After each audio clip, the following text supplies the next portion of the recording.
रणथंभौर के जंगलों का एक ऐसा सरताज जो आज चर्चा में है। एक समय उसकी चाल ही यहाँ के जंगलों में अपने आप में चेतावनी थी। यहाँ उसका घर था, परिवार था और वो सारी चीजें थी जिसे वो पसंद करता था। हम बात कर रहे हैं T24 यानी उस्ताद की, जिसकी कहानी किसी फिल्म से कम नहीं।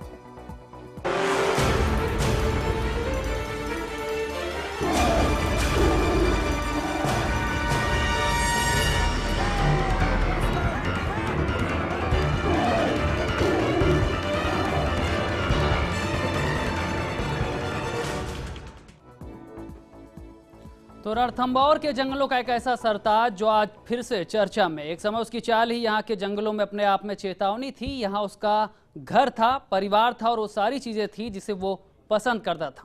हम बात कर रहे हैं T24 यानी उस्ताद की, जिसकी कहानी किसी फिल्म से कम नहीं।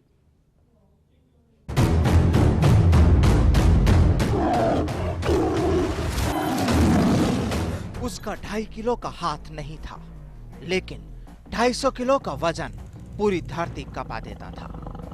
रणथंभौर के जंगलों में सूर्य की पहली किरण पड़ने के साथ ही जब उसकी दहाड़ गूंजती थी तो अच्छों के माथे पर पसीना आ जाता था। जंगल के अपने साम्राज्य में उसकी चाल ये जाहिर कर देती थी कि यहाँ की आबो हवा में किसी तरह उसकी हुकूमत चलती है। अपनी सधी हुई चाल और मनमौजी अंदाज से वो यहाँ आने वालों की पहली पसंद बन गया था और शायद इसीलिए उसको उस्ताद का नाम दिया गया था। वो शांत भी था, वो शिकारी भी था। अपने साम्राज्य में किसी की दखल तो उसे इस कदर नामंजूर थी कि आहट पाते ही बिजली की रफ्तार से उस पर झपट पड़ता था। यहाँ के जंगल में उसकी खुशियां बसती थी, परिवार बसता था। एक नूर थी जो उसकी जिंदगी की नूर थी।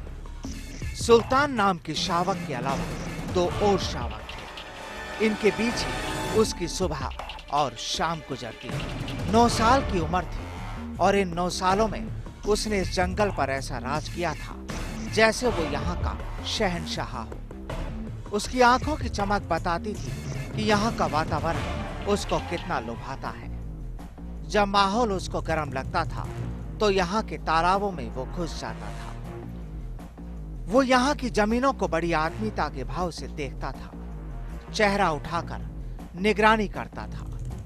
जंगल के दूसरे पशु भी उससे खौफ खाते थे, समूह में रहते थे, जानते थे उसके आगे उनकी एक न चलेगी, क्योंकि उस्ताद तो हर मामले में उस्ताद था। उसके चेहरे पर ही उसका रौब दिखता था। शरीर पर लगी धूल को तो ऐसे चाट कर साफ करता था मानो जीत के बाद खुद का श्रृंगार कर रहा हो।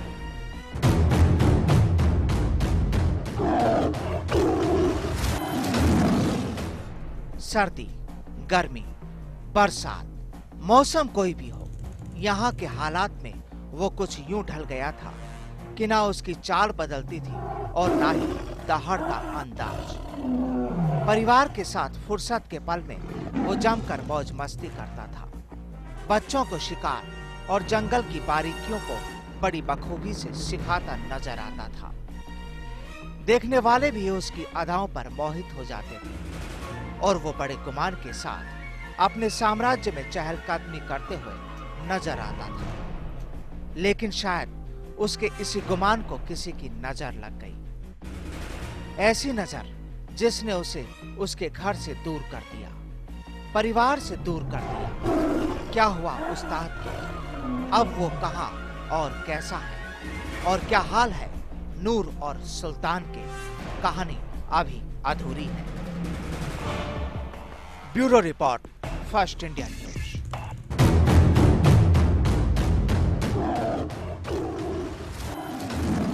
जब किस्मत ही आपसे रूठ जाए तो हालात कैसे हो जाते हैं, इसकी मिसाल है इस बेजुबान की जिंदगी। अपनों का सितम यहीं पर नहीं थमा।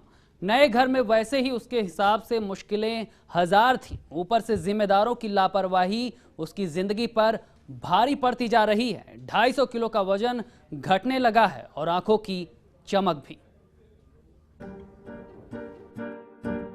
कुछ बातें कही नहीं जाती, बस देखकर ही समझ ली जाती है। आंखें ही बयां कर देती है कि हालात क्या है। रणथंभौर से उदयपुर के पार्क में लाए गए बाघ उस्ताद को यहाँ की आबो हवा कितनी रास आ रही है, ये उसका गिरता वजन और शरीर की सुस्ती ही बता रही है। थोड़ा फ्लैशबैक में चलते हैं, याद करते हैं उदयपुर में सज्जनगढ़ के इस बायोलॉजिकल पार्क में संक्रमण की वो तस्वीर जिसके कारण आधा दर्जन चीतलों की मौत हो गई थी। राष्ट्रीय पक्षी मोर की मौत का कारण भी संक्रमण ही रहा।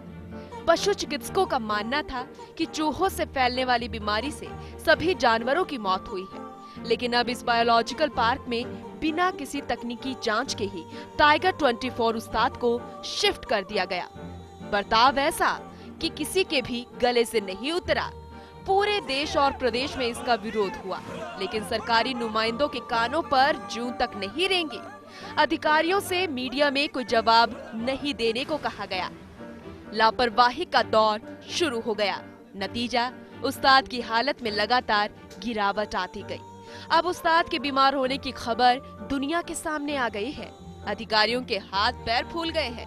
कईयों ने अपने फोन बंद कर दिए हैं, तो कई उस्ताद की बीमारी के बारे में कोई जवाब नहीं देना चाहते।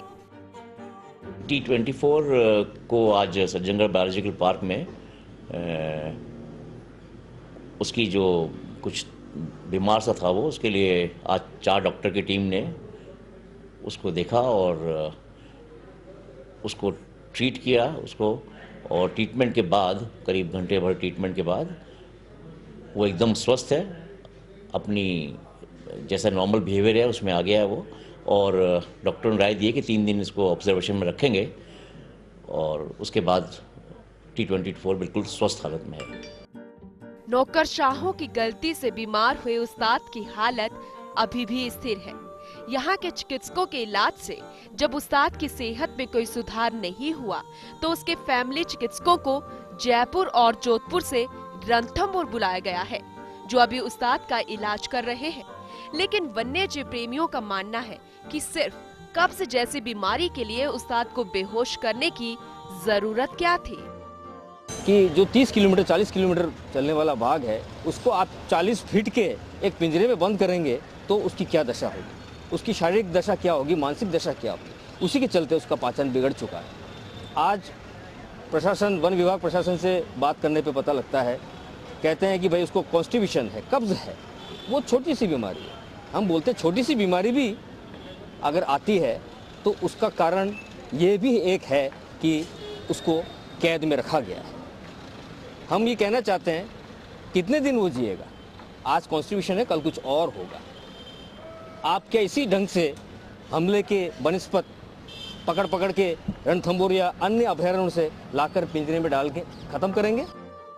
6 माह से अपने परिवार से दूर काले पानी की सजा काट रहे उस्ताद को कई बार ट्रैकुलाइज किया गया।